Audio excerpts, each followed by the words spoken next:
Double Dragon for the Game Boy. It was one of the first games I ever owned, and I guess that means I've been enjoying it for over a quarter of a century now. In all those years though, I could never beat it. In fact, I could never even make it past the third stage.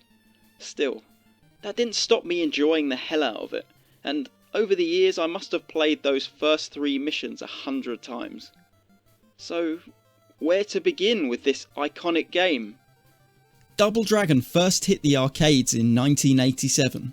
Developed by Technos, the game was the brainchild of Yoshihisa Kishimoto, who had already found huge success in Japan with his semi-autobiographical high school brawler, Neketsu Kuwa Kunio-kun. Double Dragon was the result of Technos asking Kishimoto to create a game with international appeal, and so the Japanese high school setting of Kunio-kun was ditched in favour of the post-apocalyptic, gang-ridden city we see in Double Dragon. The game follows the story of 2 brothers, Billy and Jimmy Lee, as they take on the Black Warriors gang to win back their joint love interest, Marion, who has been kidnapped by a gun-toting bastard named Willie. I like the fact that stories didn't need to be complicated back then. You had the bad guys, and you had the good guys. The bad guys would do bad stuff, and the good guys would kick the crap out of them for it. What more do you need? The game offered 2-player co-op to double the fun, hence the title Double Dragon, and kids and adults around the world found themselves throwing coin after coin into the arcade cabinet. The arcade game was a huge success, and over subsequent years it found itself being ported to every system imaginable. Everything from the PlayStation to the ZX Spectrum had a Double Dragon game. Some of them great and some of them borderline unplayable. For me though, the Game Boy version is the only one I've ever needed. In fact, growing up, I had no idea there were so many different versions of the game, and so although I'm sure everyone has their own favourite port, for me, Double Dragon is synonymous with the Game Boy. The game takes place over 4 stages and follows the same story and locations as the arcade original. Due to the limitations of the 8-bit handheld, the game has been scaled back somewhat, and amongst other things, the option for co-op play has been removed, and so you'll have to take on the Black Warriors gang as Billy single-handedly. Maybe they should have called it Single Dragon, or maybe just Dragon. Luckily, Billy has some sweet moves he can pull off, with the developers managing to make the A and B buttons on the Game Boy feel more than adequate for the job. In fact, it's pretty amazing how varied your attacks can be in the game. In basic terms, the A button is used for punching, and the B button is used for kicking. Pressing A and B simultaneously is used to perform a flying kick. Sounds basic enough, but when you start to string together combinations, you'll realise that you can also perform spinning kicks, elbows, throws, knees and uppercuts. There isn't much difference in gameplay terms between the different attacks, but it's just so damn fun mixing them up. At times it makes me feel like I'm choreographing an epic fight scene from an 80s kung fu movie. Occasionally enemies will be armed with bats, barrels, whips, rocks and knives, which after lamping the owner you'll be able to use yourself for a short while. Again, they don't seem to be any stronger than your fists, but who cares, it's just fun. All of the enemies in the game are pretty much just punching bags for you to show off your martial prowess. Occasionally they'll get a lucky hit in, which will barely dent your health bar, and so all in all they won't be offering much resistance at all. The first time you'll have a proper fight on your hands is when you come across the Mission 1 boss, a Bobo. A Bobo is built like the proverbial and hits like a tank, so you'll have to be quick on your feet to defeat him. As long as you don't stand in front of him for too long, you'll be able to show him who's boss without too much trouble. Aside from the awesome combat, you'll also have to tackle some less than awesome platforming sections. Remember the flying kick I mentioned? That's how you'll be getting across the gaps. To say it's awkward and annoying is an understatement, and messing up these jumps has always been by far the main cause of death for me over the years. The first time you'll need to make a jump like this is in Mission 2. You fight a few bad guys and gals, climb a few ladders, and then find yourself confronted with a conveyor belt leading to nothing, and so you'll have to jump kick your way across to the floating platform. This bit isn't too bad, but then you'll have to jump kick over another gap and onto a conveyor belt, which as soon as you land is trying to push you back down the gap you just jumped over.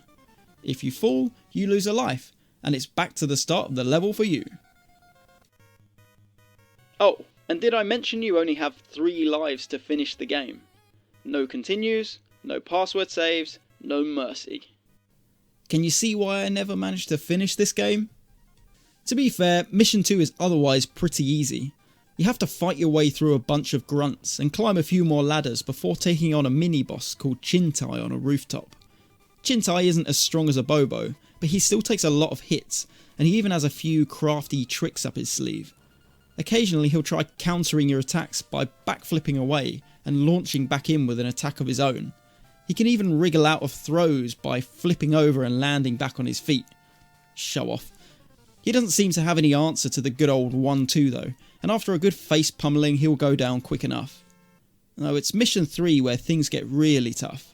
It starts out easy enough, apart from the awkward platforming section where you have to jump across a broken bridge whilst avoiding being battered by a baseball bat wielding dominatrix. But towards the middle of the stage you are ambushed by a Bobo on a narrow cliff face.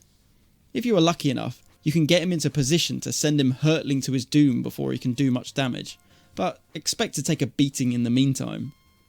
Straight after this you have to fight not 1, not 2, but 3 Chintais on a narrow bridge. Luckily the Game Boy's limitation prevents more than 2 enemy characters from appearing at the same time, and so one will patiently wait off screen to replace his fallen comrade. If you survive this, it's time to take on a couple more jumps, a few thugs and another Abobo. This is as far as I ever managed to get.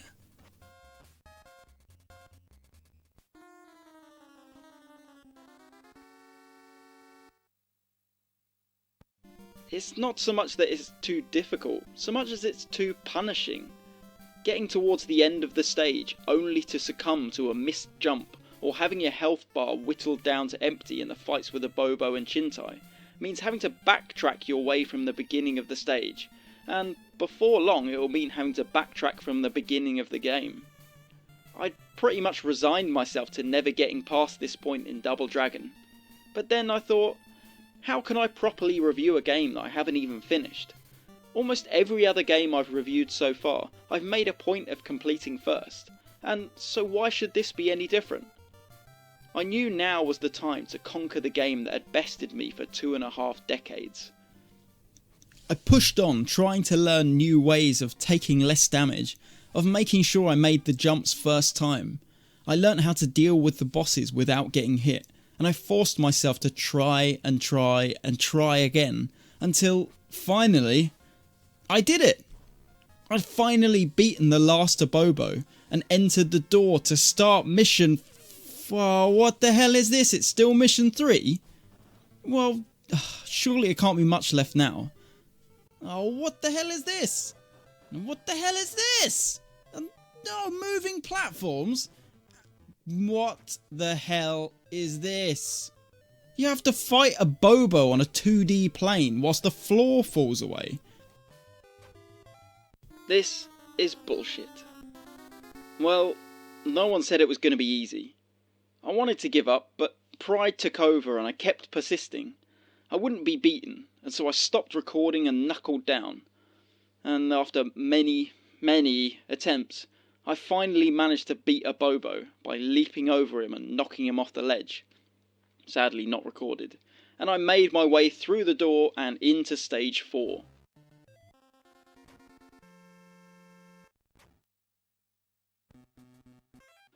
Things ease off a bit here, and although you have to jump over gaps a fair bit, it's all pretty straightforward as you climb the rock face and make your way to the final boss's palace. It's here that things really start to heat up again.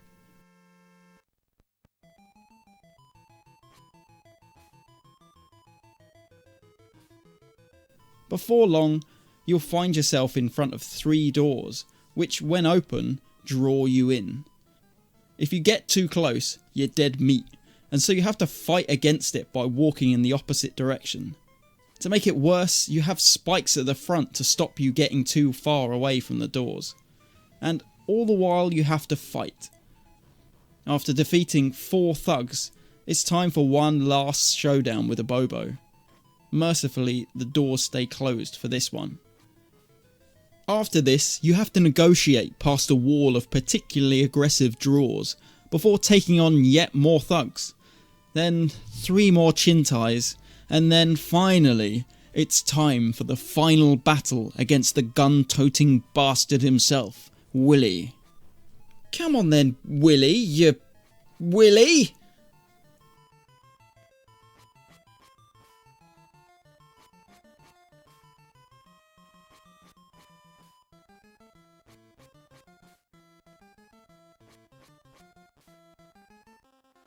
That's it. I did it. I beat the game I thought was unbeatable. It took me 25 years, but I did it. Beating a game from your childhood is a funny thing. It always leaves you with that unmistakable bittersweet feeling. The initial buzz from the achievement is quickly replaced with that sense of it somehow being the end of an era. Memories flood back of years gone by, and it reminds you that these aren't just games. They are experiences like any other, and they can be meaningful.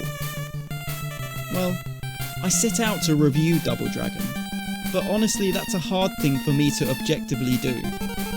What I can say is it's one of the games that made me fall in love with gaming. The epic title screen music made me fall in love with the Gameboy sound chip. And in all the years since its original release, I've never tired of its oh so satisfying combat. The game can be picked up cheaply and easily. So, if you like what you've heard, why not seek out a copy of Double Dragon for the Game Boy and take the fight to the Black Warriors gang and win back the kidnapped Marion.